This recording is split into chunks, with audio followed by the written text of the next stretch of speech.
mga ka-tubers, ito po yung pangyayari dito sa Barangay Cobol, San Carlos City, Pangasinan. So itong bagyo na talagang naglandfall at ito po yun, malakas po kasama ang ulan. Ito po, nakakatakot yung mga puno.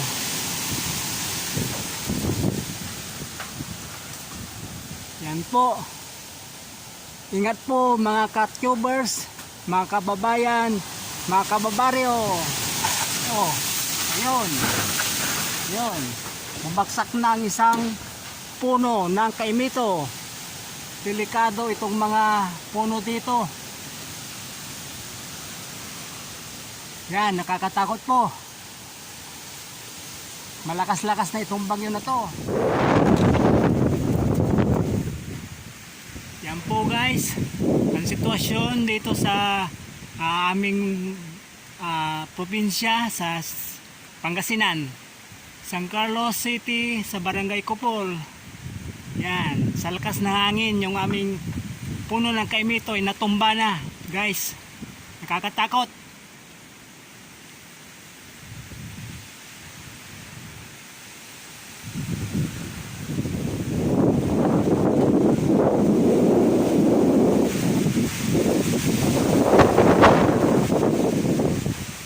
Dito naglandfall yung bagyong Ulysses. Ingat po mga guys, ka-tubers.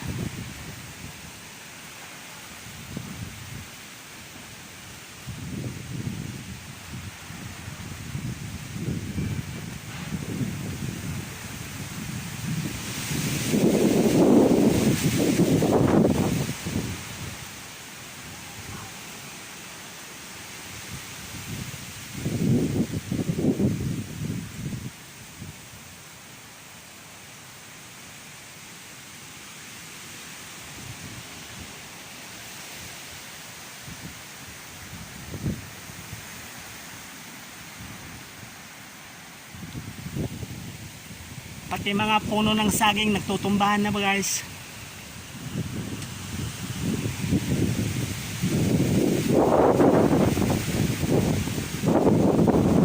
Nakakatakot dito sa probinsya pag malakas ang hangin. Kasi maraming puno. Delikado sa mga bahay, sa mga properties, sa mga tao. Lalo pag yung napapalibutan bahay mo ng mga puno. Yan.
Lakas po ng mga hangin guys.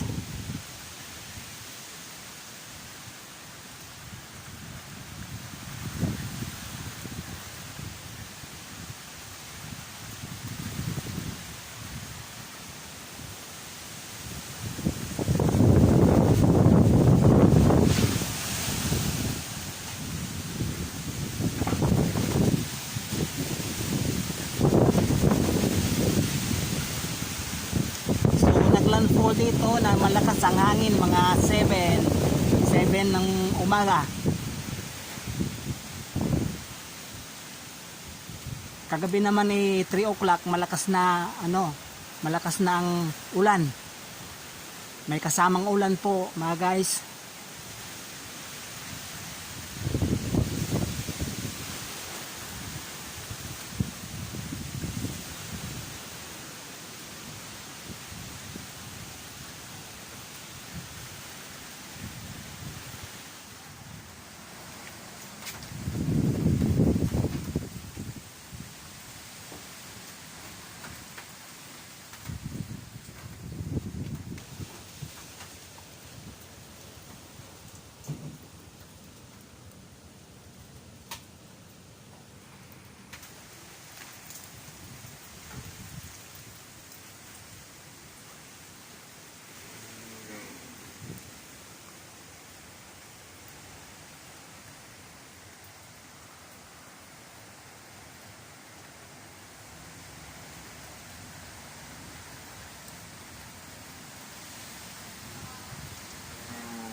guys, ito yung lakas ng bagyo. Buong kawayan, isang kumpol ng kawayan ay nabunot sa lakas ng bagyo na tumba. Yan ang mga ugat. Ganyang kalakas si Ulysses.